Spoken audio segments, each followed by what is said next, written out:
시청자 여러분 안녕하십니까? VOA 뉴스투데이 시작합니다. 2년 전 잠적했던 조성길 이탈리아 주재 북한 대사대리가 한국에 망명한 것으로 알려졌습니다. 북한 대사급 고위 인사의 한국 망명은 처음인데 북한 김정은 국무위원장에게 타격이 클 것이라는 지적이 나옵니다. 첫 소식 김영권 기자가 보도합니다. 지난 2018년 11월 조성길 이탈리아 주재 북한 대사대리가 부인과 함께 자취를 감췄습니다. 북한의 6차 핵실험을 이유로 이탈리아 정부가 북한 대사를 추방한 뒤 유럽 내 핵심 공간의 대사 역할을 했던 그는 아버지와 장인 모두 대사를 지낸 북한 엘리트 집안 출신이어서 북한 내 고급 정보를 많이 갖고 있을 것으로 추정되면서 국제사회는 큰 관심을 보였습니다. 한국 언론들은 6일 복수의 정보 관계자들과 여당 핵심 관계자를 인용해 조성길 전 이탈리아 주재 북한 대사 대리가 지난해 7월 한국에 망명한 것으로 확인됐다고 보도했습니다.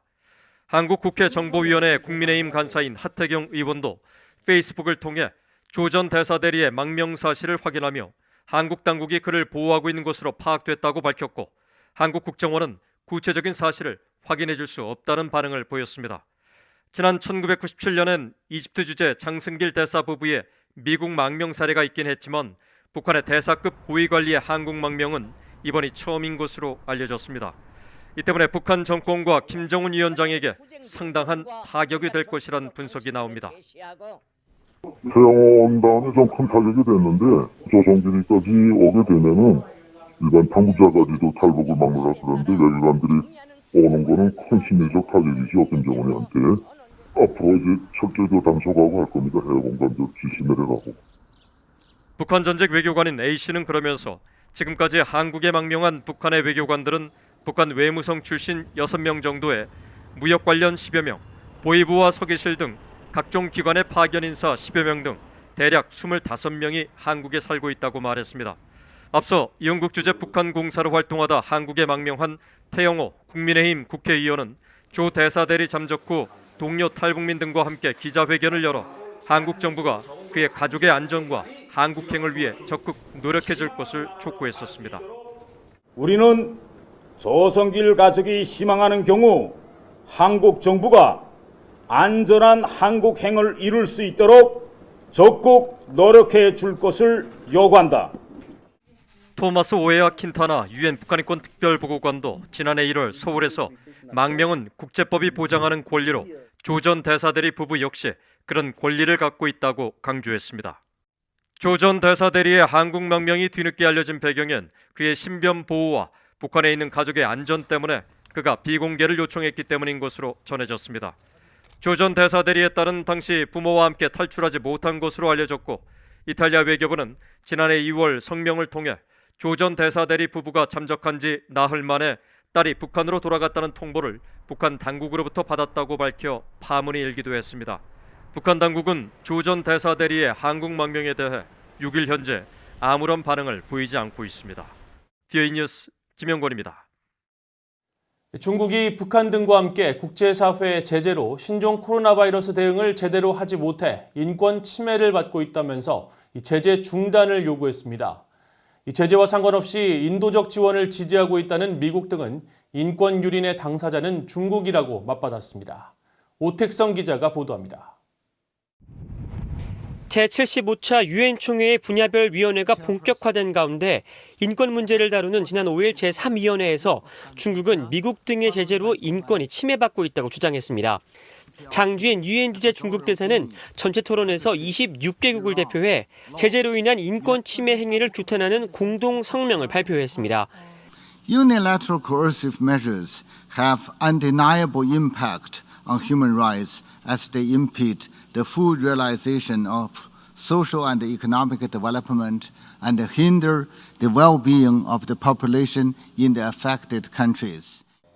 장주엔 대사는 특히 신종 코로나 바이러스 국면에서 제재로 인해 제대로 된 장비와 기술, 물품 등에 대한 접근이 어려워지고 있다고 주장했습니다. 중국이 대표로 발표한 공동 성명에는 북한을 비롯해 이란, 베네수엘라 등 대부분 미국 등으로부터 제재를 받고 있는 나라들이 서명을 했습니다. 이 같은 주장이 나온 바로 다음 날인 6일, 미국 등 서방국들은 인권 유린의 당사자는 바로 중국이라며 39개 나라 공동 명의로 중국의 인권 유린을 규탄하는 공동 성명을 발표했습니다. 이들은 독일이 대표로 발표한 공동 성명을 통해 신장 위구르 지역에서의 인권 침해 상황과 홍콩에 대한 중국의 탄압 등이야말로 인권 탄압이라면서 즉각 중단할 것을 촉구했습니다. Clear signal that the concerns about the Chinese policy towards the Uyghur minority in Xinjiang, that this concern is growing and it is a worldwide concern. And with this signal, we combine our demand and request that China close the detention camps in Xinjiang.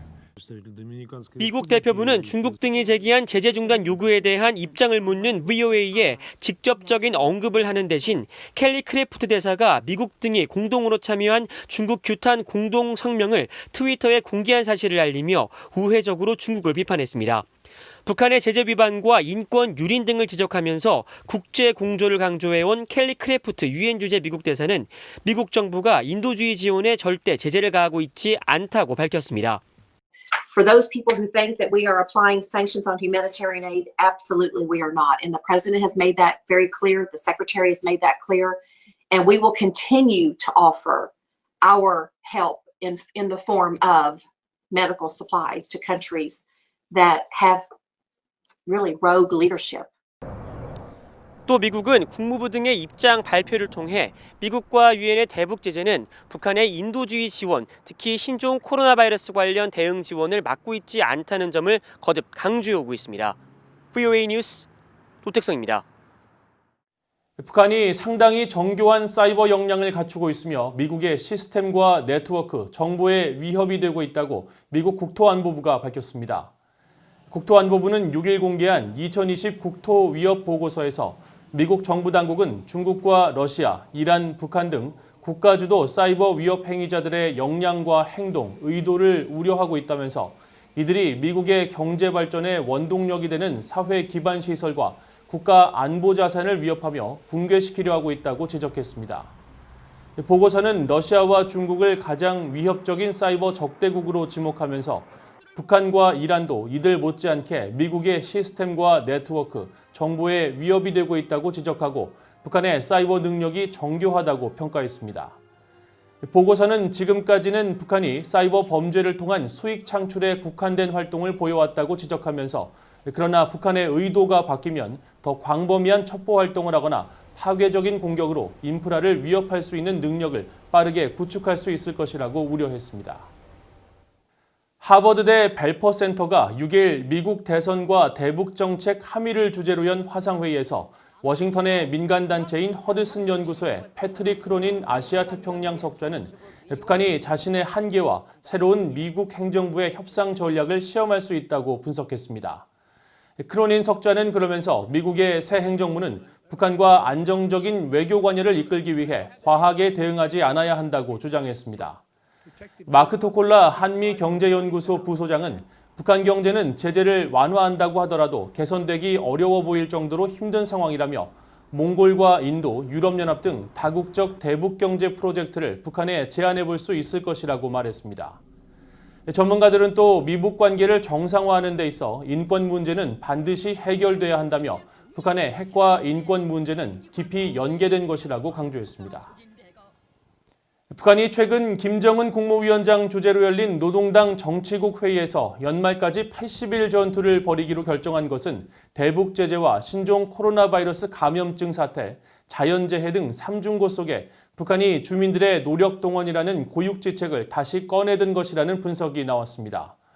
한국 정부 산하 국책연구기관인 통일연구원 조한범 박사는 당 창건 기념일에 보여줄 게 없는 상황에서 올해 안에 경제 목표를 달성하기는 어렵기 때문에 나머지 기간에 결국 비상 상황을 타개하기 위한 수해 복구나 위기 돌파로 비상체제를 가동하겠다는 것으로 분석했습니다.